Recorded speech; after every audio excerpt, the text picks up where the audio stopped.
આમ તો અનેક વખત રાજ્યની અંદર જે રાજકીય પક્ષો છે એની અંદર આંતરિક વિખવાદ છે ચરમસીમાએ આપને જોવા મળતો હોય છે.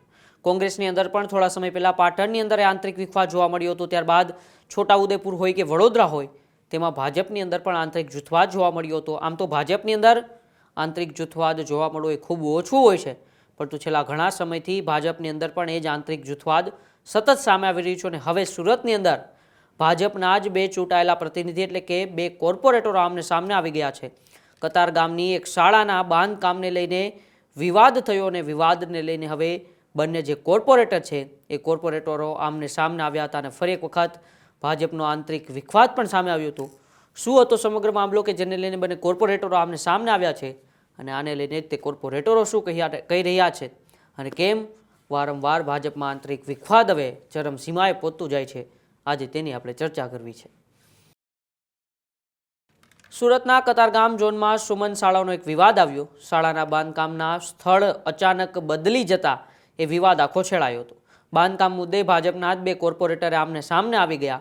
એકે શાળાનું બાંધકામ શરૂ કરાવ્યું હતું તો બીજાએ સીએમને ફરિયાદ કરી. સ્ટેન્ડિંગ કમિટીની મંજૂરી વગર અને વર્ક ઓર્ડર મેળવ્યા વગર કામ શરૂ થતાં હવે એ સમગ્ર મામલો છેડાયો હતો ને એક કોર્પોરેટરો જે એક જ પાર્ટીના ચૂંટાયેલા પ્રતિનિધિઓ છે તે આમને સામને આવી ગયા. મંજૂરી વગર બાંધકામ શરૂ કરી દેતા એક મોટો વિવાદ છેડાયો. ઉદ્યોગપતિના દબાણથી કમિશનર શાલિની અગ્રવાલે સ્થળ બદલું હોવાની પણ આરોપો લાગ્યા તો કોર્પોરેટર નરેન્દ્ર પાંડવ અને અન્ય એક ભાજપના કોર્પોરેટર આ સમગ્ર બાબતે આમને સામને આવી ગયા.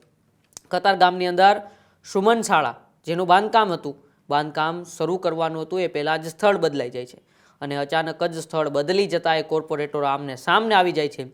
બાંધકામ મુદ્દે એ ભાજપના બંને કોર્પોરેટરો આમને સામને આવતા ત્યાંનું રાજકારણ પણ હવે ગરમાયું છે.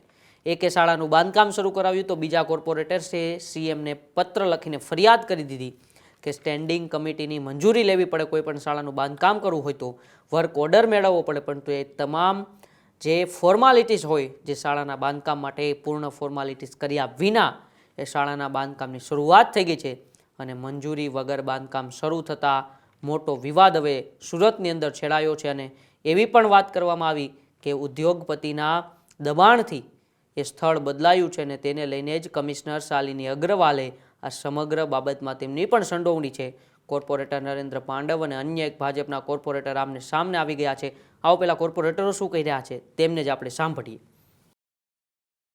મારી સારા બાબતની પ્રજાની રજૂઆત હતી કે વોર્ડ નંબર 7માં સુમન સ્કૂલ નહોતી ત્યારે મેં 2 વર્ષ પહેલા પક્ષમાં રજૂઆત કરતા સુમન સ્કૂલનું અમે નક્કી કર્યું, સ્થળ નક્કી કર્યું. અમારા વોર્ડ પ્રમુખ જાણકાર હોય, ધારાસભ્યશ્રી જાણકાર હોય, બધા હોય. 2 વર્ષથી અમે મહેનત કરતા હતા. મહેનત કરતા કરતા વર્ક ઓર્ડર આવી ગયો, ખાતમુહૂર્ત થઈ ગયું. પછી 3 મહિના થઈ એટલે કામ ચાલુ ના થયું. એટલે અમે લેખિતમાં મેં અને મારા સાથી કોર્પોરેટર જ્યોતિબેન પટેલે લેખિતમાં કમિશનરને રજૂઆત કરી કામ વહેલું ચાલુ થાય. ત્યારે અમને એવું જાણવા મળ્યું કે ભાઈ વિનુભાઈ ધારાસભ્ય છે એમની રજૂઆત છે કે સ્કૂલ ત્યાં નથી બનાવવાની, સ્થળ બદલવાનું છે. મેં કહ્યું કોઈ વાંધો નહીં. એટલે હું અને મારા સાથી કોર્પોરેટર જ્યોતિબેન વિનુભાઈ ધારાસભ્ય સાથે રજૂઆત કરી કે સાહેબ આ સ્કૂલ બદલવાનું કારણ શું, કોઈની રજૂઆત છે, કોઈની ફરિયાદ હોય તો અમને કહો તો અમે સાથે રહીને નિરાકરણ કરીએ. તો પછી જે શબ્દ બોલ્યા એ શબ્દ મારે તમને કહેવાયું છે નહીં. એટલે મેં ધારાસભ્યશ્રીને કીધું સ્કૂલ જે બનાવું છું મારા વોર્ડ નંબર 7ના પ્રજાના હિતમાં કરું છું, મારા માટે નથી કરતો. આ વાત હતી. ત્યાર પછી મને પ્રજાની ગઈકાલે રજૂઆત આવી કે સાહેબ તમે જે વોર્ડ નંબર 7માં સ્કૂલનું કામ કહો છો એ તો વોર્ડ નંબર 8માં સ્કૂલ ચાલુ થઈ ગઈ. મેં કહ્યું ના હોય.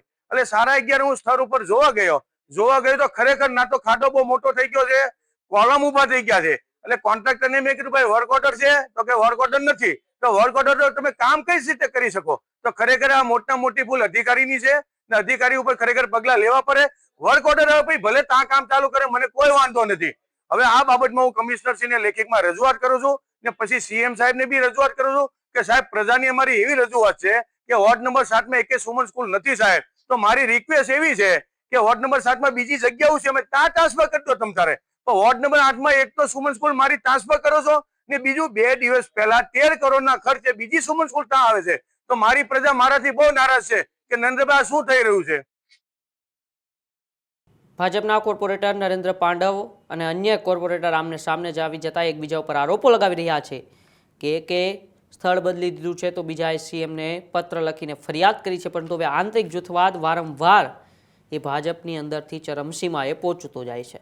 એ પછી વડોદરાની વાત હોય, છોટા ઉદેપુરની વાત હોય, વડોદરાની અંદર તો 4-5 ધારાસભ્યોએ બળવો જેવું કર્યું હતું ને સીએમને પત્ર લખ્યો હતો કે અધિકારીઓ અમારું સાંભળતા નથી. તો સામે સાંસદ હેમાંગ ગોહેલે પણ તેમની સામે બળવો કર્યો અને એવું કહ્યું હતું કે અમારું તો સાંભળે છે, પરંતુ હવે એ ક્યાંક ને ક્યાંક દક્ષિણ ગુજરાતની અંદર પણ ભાજપની અંદર આંતરિક જૂથવાદ જોવા મળી રહ્યો. સામાન્ય બાબત શાળાનું સ્થળ બદલતા સમગ્ર મામલો ગરમાઈ ગયો અને મામલો ગરમાતા હવે સીએમ સુધી પત્ર લખવામાં આવ્યો છે. જોવાનું એ રહેશે કે શું હકીકત કમિશનર શાલિની અગ્રવાલનો આમાં કોઈ રોલ છે, કોઈ ઉદ્યોગપતિના લીધે સ્થળ બદલવામાં આવ્યું છે મંજૂરી વગર, કોઈ ફોર્માલિટીઝ પૂરી કર્યા વિના સ્થળ બદલવામાં આવ્યું છે કે નહીં.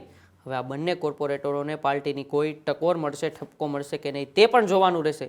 પરંતુ અત્યારે તો જે પ્રકારે સુરતની અંદર આંતરિક જૂથવાદ ભાજપનો સામે આવ્યો છે, બે ચૂંટાયેલા પ્રતિનિધિ આમને સામે આવ્યા છે, તેને લઈને હવે રાજનીતિ ત્યાંની પણ ગરમાય છે. તમારું આ બાબતે શું માનવું છે કે પાર્ટી એટલે કે ભારતીય જનતા પાર્ટીમાં હવે વારંવાર આંતરિક જૂથવાદને લીધે સામાન્ય જનતાના પ્રશ્નોને હાલાકી પડે છે કે નહીં? અમારા કોમેન્ટ બોક્સમાં અચૂકથી જણાવજો. બાકી જોતા રહો ન્યૂઝરૂમ ગુજરાત, ગુજરાતનો ગજના. નમસ્કાર.